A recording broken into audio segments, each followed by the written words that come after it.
Hai, Assalamualaikum dan selamat pagi. Okey, untuk hari ini, cikgu nak masih lagi kepada benda yang sama macam minggu lepas. Cikgu nak awak belajar kira kebarangkalian bagi suatu peristiwa.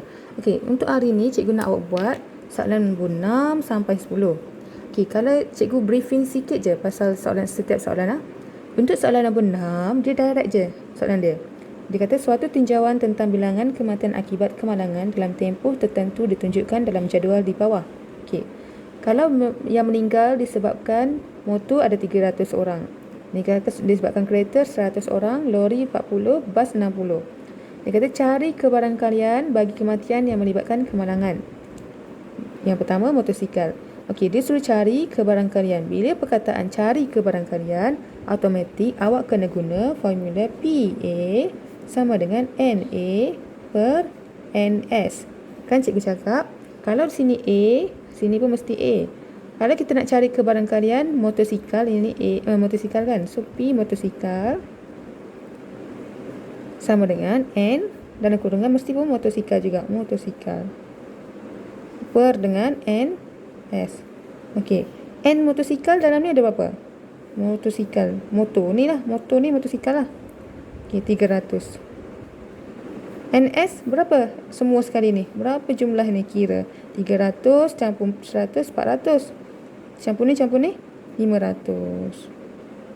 So, jawapan dia akan jadi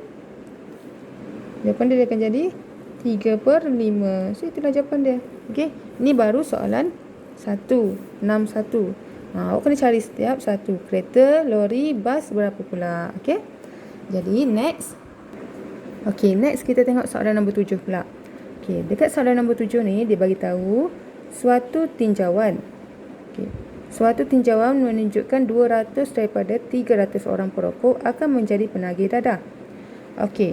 So, dekat situ nombor 7 ni ayat yang pertama dia dah bagi kebarangkalian tu. Okey. Kebarangkalian dia PA untuk rokok 200 per dengan 300. Sama dengan 2/3. Dia kata 200 daripada 300. 200 yang merokok.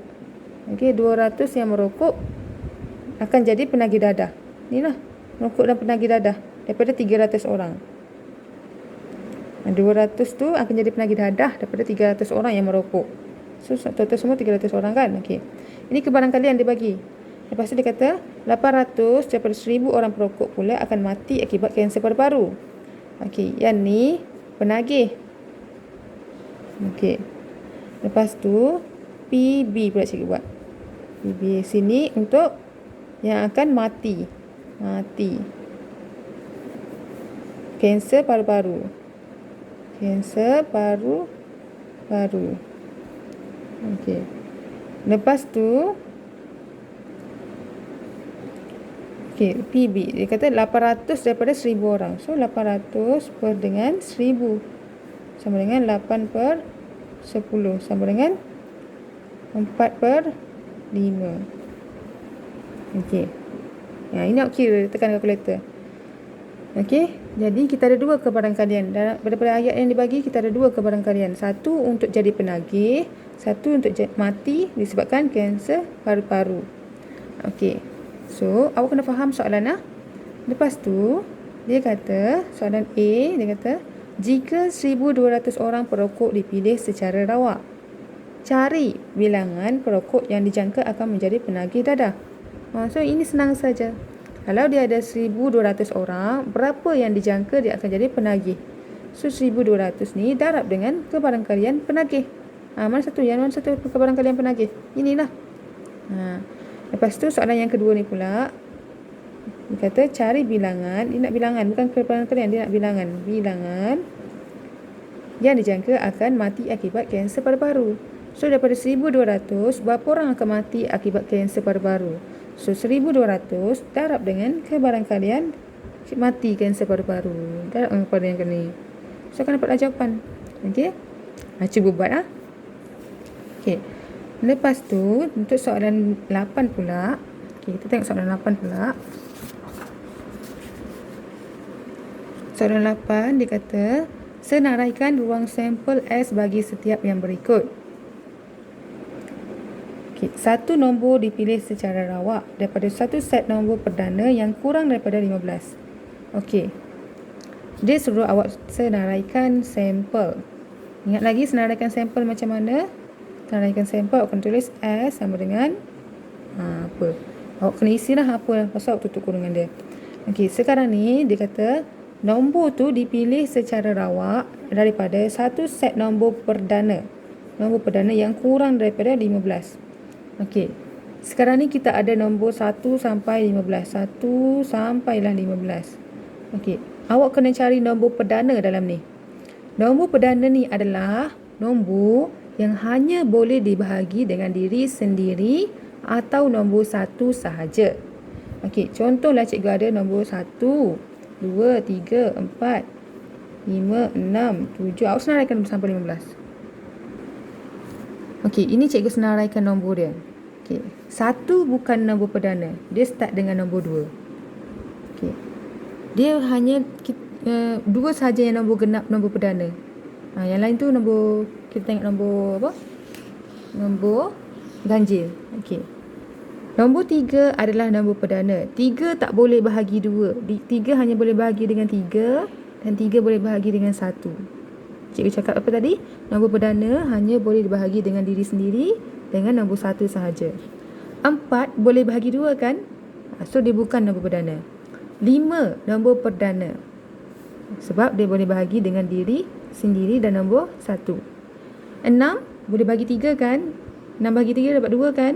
So dia bukan nombor perdana. 7 boleh tak bahagi dengan nombor lain? Tidak. So dia adalah nombor perdana. Awak bulat dulu nombor perdana. Okey, lepas tu awak carilah sampailah 15. Awak check. Betul tak dia nombor perdana?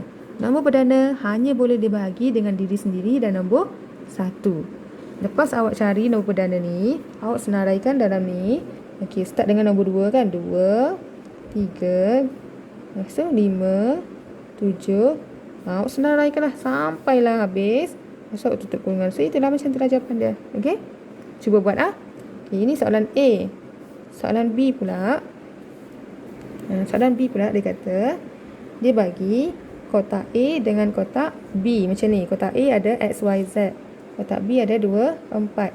Sekeping kad dipilih secara rawak daripada setiap kotak A dan B.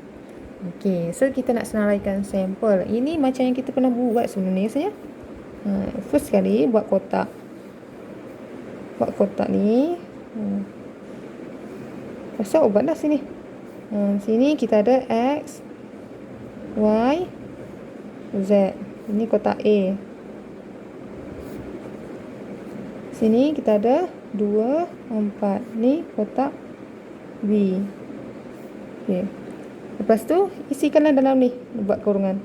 X 2, Y 2, Z 2.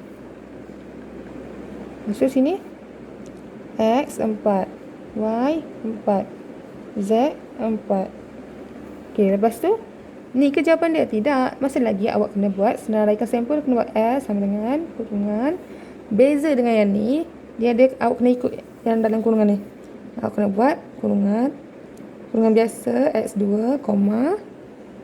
Ikutlah yang kedua ni Y2. So ikut dia Y2, koma Z2, koma X4, koma dan seterusnya ni. Lengkapkan lagi 2. Lepas tu tutup kurungan. Okay, so itulah jawapan dia. Okay. Lepas tu kita tengok nombor 9 pula. Nombor 9 pula dia cakap apa? Cari kebarangkalian setiap masalah berikut. Okay. Dia bagi apa ni, kotak. Ada O, A, S. Okay. Data di atas menunjukkan gelas bagi jus oren, jus belimbing S dan jus apple A yang dipesan oleh 30 orang pelanggan. Okay, so sekarang ni kita kena keluarkan lah. Oren berapa orang? Oren berapa? Okay.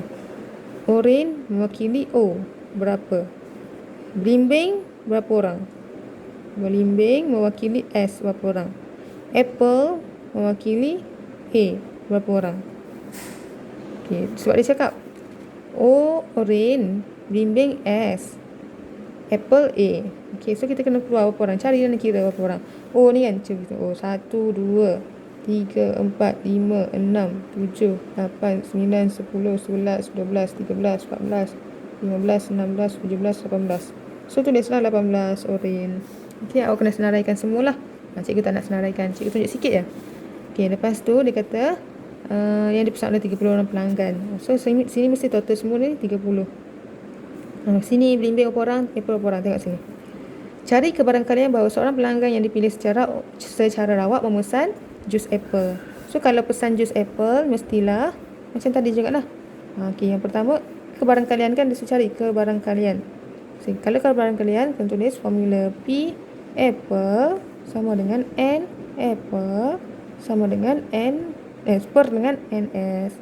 So kena carilah berapa bilangan yang minum jus apple sini. Kira daripada sini tulis berapa bilangan semua sekali ni 30. Lepas tu tekan kalkulator dapat berapa. So itu dah jawapan dia. Okay, senang sahaja. Okay, so kalau yang kedua ni jus belimbing atau jus apple, maksudnya kita kena ambil dua-dua. Kita kena ambil serentak. Maksudnya kita kena buat P belimbing atau apple sama dengan N belimbing atau apple per dengan NS. Belimbing atau apple, bilangan belimbing atau apple kita kena tambah dua-dua. Belimbing berapa orang, apple berapa orang. Total tambah dua-dua ni. So itulah letak kat sini. Okey. Lepas tu sampel semua sekali lah. Sampel masuk 30. So itu maksud dia. Alright. So itu nombor 9. Nombor 10 last. Nombor 10 dia kata selesaikan setiap berikut. Dia kata di sebuah sekolah kebarangkalian seorang pelajar lulus dalam peperiksaan akhir ialah 7/10. Okey. First kali bila maklumat dibagi kita tulis kebarangkalian lulus. Ambil keyword dia adalah 7/10. Okey, lepas tu berapa pelajar dijangka lulus dalam peperiksaan akhir jika pelajar yang menduduki peperiksaan akhir ialah 240. N lulus, berapa bilangan lulus kan dia tanya, berapa jika NS kita ialah 240. So kita tulis macam biasalah formula dulu.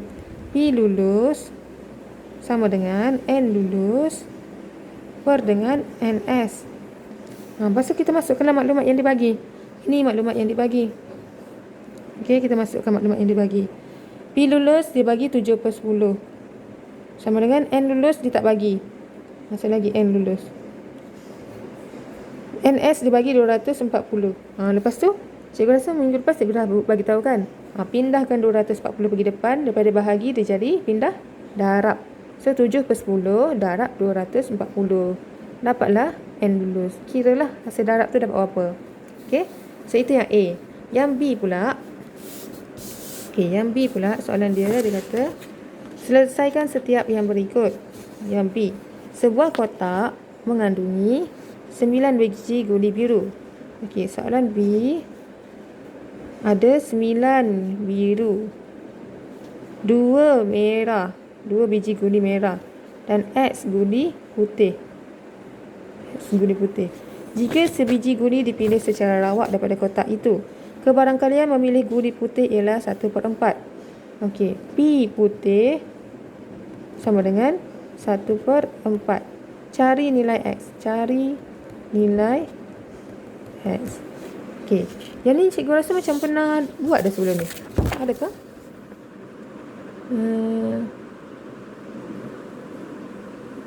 Dia lebih kurang dengan soalan nombor 5 ni. Dia lebih kurang dengan soalan 5. Cuma dia tukar bilangan je. Kalau yang soalan 10 tu dia 9, yang ni 8. Okey. So cara dia lebih kurang je sama. Awak tengok balik macam mana buat. Okey, good luck.